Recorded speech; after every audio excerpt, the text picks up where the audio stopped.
The seventh phase of the Lok Sabha elections will take place on the 1st of June, when 57 constituencies from 8 states and union territories will be going to polls. The states of Himachal Pradesh will see voting for all 4 constituencies in this phase. Meanwhile, all eyes are on this state in North India, where the Congress is currently in power on its own. Union Minister Anurag Thakur is in the fray. He is contesting from Hamirpur, while the BJP has enlisted prominent Bollywood actress Kangana Ranaut to contest against Vikramaditya Singh of the Congress in Mandi. My colleague has spoken with Chief Minister Sukhwinder Singh Sukhu on the polls. Let's listen in. नमस्कार, India news पर आपका स्वागत है। मैं हूं अनिल ठाकुर। इस वक्त हिमाचल प्रदेश के सीएम सुखविंदर सिंह सुक्खू हमारे साथ हैं और उनसे हम जानेंगे कि हिमाचल में चुनाव प्रचार कैसा चल रहा है, हवा का रुख किस तरफ है। सीएम साहब, इंडिया न्यूज पर आपका स्वागत है।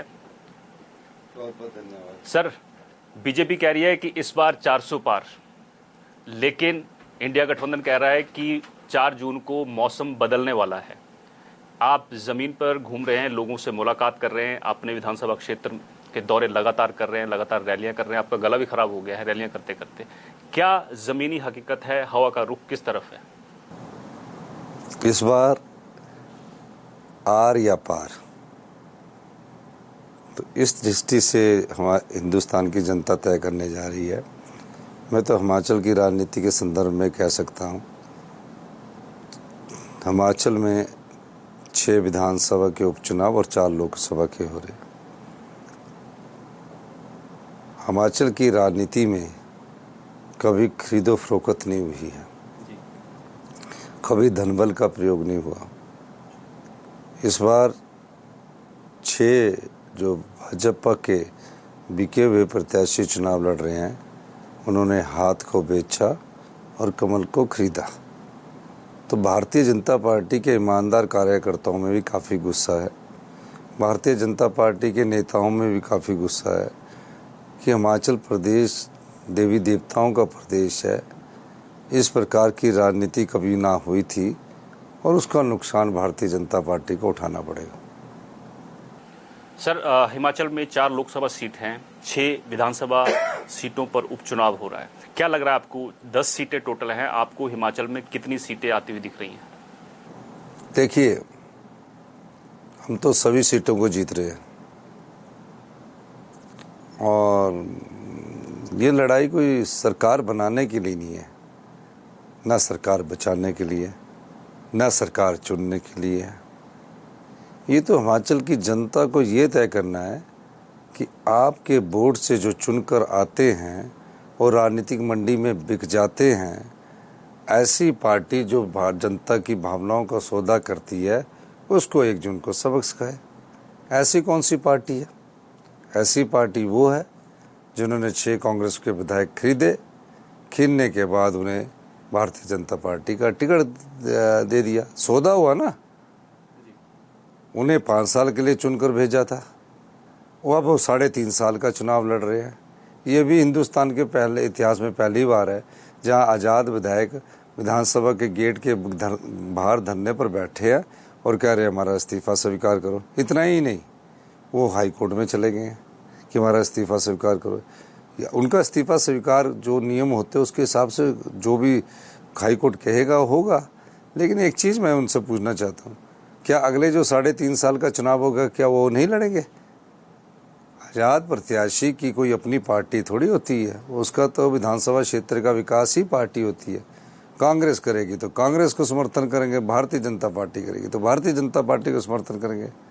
ये नई प्रकार की राजनीति ने हिमाचल प्रदेश में जन्म लिया है और हिमाचल प्रदेश की जनता भविष्य की राजनीति को अगर साफ और स्वच्छ रखना चाहती है तो 1 जून को अधिक से अधिक जिसने पार्टी ने आपका वोट खरीदा है, उस पार्टी को सबक सिखाने का समय है। लोगों का मन है, जनबल जीतेगा और धनबल हारेगा। आप भाजपा पर आरोप लगाते हैं, लेकिन बीजेपी के जो राष्ट्रीय अध्यक्ष हैं जेपी नड्डा, वो हिमाचल के दौरे पर थे और वो कई जगह कह रहे हैं कि कांग्रेस अपना घर नहीं संभाल पा रही और आरोप हमारे ऊपर लगा रहे हैं। चलिए, मैं मानता हूँ कि कांग्रेस अपना घर नहीं संभाल पा रही, तो भारतीय जनता पार्टी ने जिनको टिकट दिया तो कांग्रेस से गए हुए थे, अपना घर तो संभाले। भारतीय जनता पार्टी हमारे तो छोड़िए, हमें तो कह रहे हैं कि कांग्रेस अपना घर नहीं संभाल पा रही। वो 6 विधायक बिके।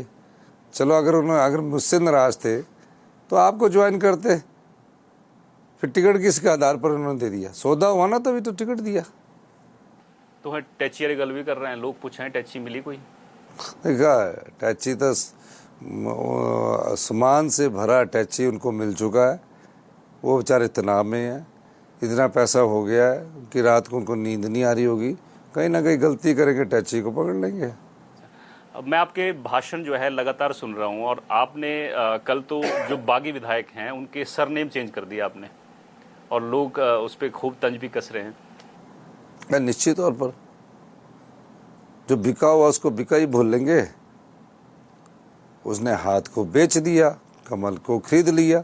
कमल के कार्यकर्ता जिस कमल को इतने सालों से संभालते रहे, उस कमल के कार्यकर्ताओं को पूछा नहीं। अब मुरझाया हुआ कमल लेकर वो चले हुए।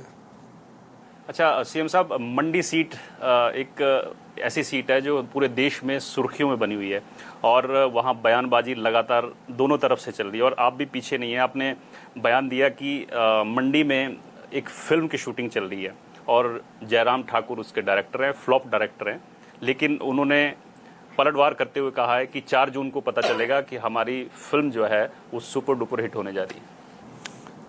उनकी 3 फिल्में बनी हैं, तीनों फेल हुई। और ये जो जिस फिल्म की डायरेक्शन कर रहे हैं, अगर स्टोरी भी अच्छी हो, हीरोइन भी अच्छी हो, डायरेक्टर फ्लॉप हो, तो फिल्म का हिट होना बड़ा मुश्किल है।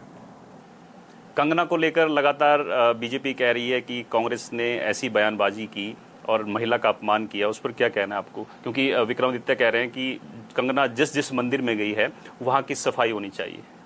देखिए, महिला का अपमान नहीं, हमने तो महिलाओं का सम्मान दिया। लाहौल स्पीति में पुरुष प्रधान था, हमने वहाँ महिला को टिकट देकर उनको सम्मान दे दिया। और जो कंगना के बारे में ये राजनीतिक बयानबाजी होती है, और चुनावों के वक्त कई चीज़ें होती है। सीएम साहब, एक और चीज़ की अब कांग्रेस में ऑल इज़ वेल है, क्योंकि प्रधानमंत्री नाहन में आए थे, उन्होंने लोगों से कहा कि नारे जरा खुलकर लगाइए, डरने की ज़रूरत नहीं है, क्योंकि यहाँ की सरकार ज़्यादा दिन की मेहमान नहीं है। जयराम ठाकुर भी यही बोल रहे हैं कि 4 जून को सिर्फ देश में ही सरकार नहीं बनेगी, हिमाचल में भी सरकार बदलेगी। 1 महीना तक तो पूरा जोर लगा दिया उन्होंने। 1 महीना तक तो हमारे जो 3 आज़ाद और 6 को लेके कभी पंचकुला, कभी हरिद्वार, कभी ऋषिकेश, कभी गुड़गांव के क्यों गए? सरकार गिराने के लिए षड्यंत्र था। सरकार स्थिर है और मजबूती से होगी। हम 34 से 40 पहुंच जाएंगे। 34 से 40 हो रहे हैं, ये कन्फर्म है? तभी तो मैं बोल रहा हूँ। तो बीजेपी मतलब जो सपना देख रही है वो पूरा नहीं होने वाला, जयराम ठाकुर? नहीं, बीजेपी तो ये नहीं है। बीजेपी अपने कार्यकर्ताओं का हौसला बनाने के लिए इस प्रकार की स्टेटमेंट दे रही है। सपोज करिए, अगर वो 6 के 6 जीत भी जाए तो कितनी सीटें हुई? 25 और 6 31, 34 हमें। 3 जो इस्तीफा दे रहे उसके चुनाव होने हैं, तो कैसे उनकी मेजोरिटी होगी? 2 हमारे चुनकर जाने हैं, 2 MP बनेंगे हमारे, तो 5वीं जगह और चुनाव होने हैं। तो ये सिर्फ उन्होंने भारतीय जनता पार्टी के कार्यकर्ताओं पर ये आशा जगानी है कि आप हमारे साथ चलिए, नहीं तो उनकी पार्टी का बुरा हाल होने वाला है हिमाचल प्रदेश में। कोई दो राय नहीं है। 15 महीने में हमारी सरकार ने ईमानदारी से काम किया, पारदर्शिता से काम किया, भ्रष्टाचार के चोर दरवाजे बंद किए, 2200 करोड़ रुपए का अतिरिक्त राजस्व कमाया, 20% अर्थव्यवस्था में सुधार किया। नहीं तो जिस प्रदेश का खजाना खाली हो, क्या वो OPS दे सकता है? क्या वो 1500 दे सकता है? क्या विधवा बहनों के बच्चों की पढ़ाई का खर्चा दे सकता है? क्या 70 साल से ऊपर के बुजुर्गों के सारा इलाज का खर्चा दे सकता है? ये चीज़ें सोचने वाली है। OPS हिमाचल सरकार, सुक्खू सरकार को फायदा दे रहा है चुनाव में? देखिए, मैं फायदे के लिए राजनीति नहीं करता।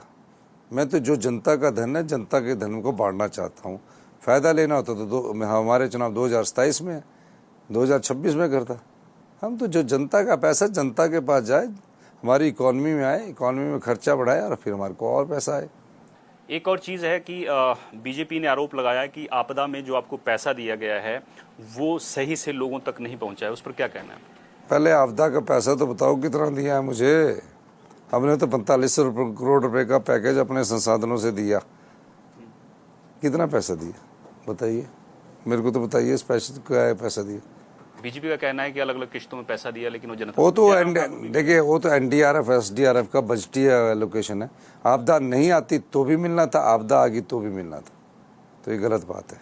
ठीक है, हिमाचल की सरकार जो है वो गारंटियों के बूते बनी थी और गारंटी आपकी सबसे बड़ी ताकत भी है।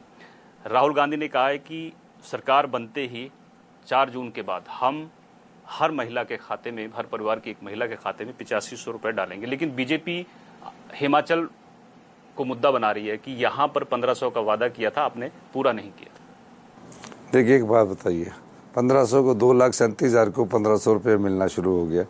चुनाव आयोग के पास भारतीय जनता पार्टी के जयराम ठाकुर और सब गए, और उसके बाद उन्होंने चुनाव आयोग से अपील की कि फार्म भरना बंद कर दो।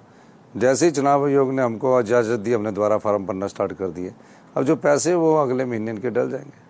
ठीक है सर, एक अंतिम सवाल लेना चाहता हूँ कि बेरोजगारी का मुद्दा वो कांग्रेस ने हर रैली में उठाया है, लेकिन भाजपा यहाँ भी आपसे ही सवाल कर रही है, हिमाचल को मुद्दा बना रही है। पूरे देश में जहाँ भी कांग्रेस की रैलियाँ हो रही हैं वहाँ पर आरोप लग रहे हैं कि भाजपा ने बेरोजगारी का जो वादा था वो पूरा नहीं किया, लेकिन बीजेपी बोल रही है कि पहले हिमाचल को देख लीजिए। 2 करोड़ रोजगार देने का हर साल मैंने तो नहीं कहा था।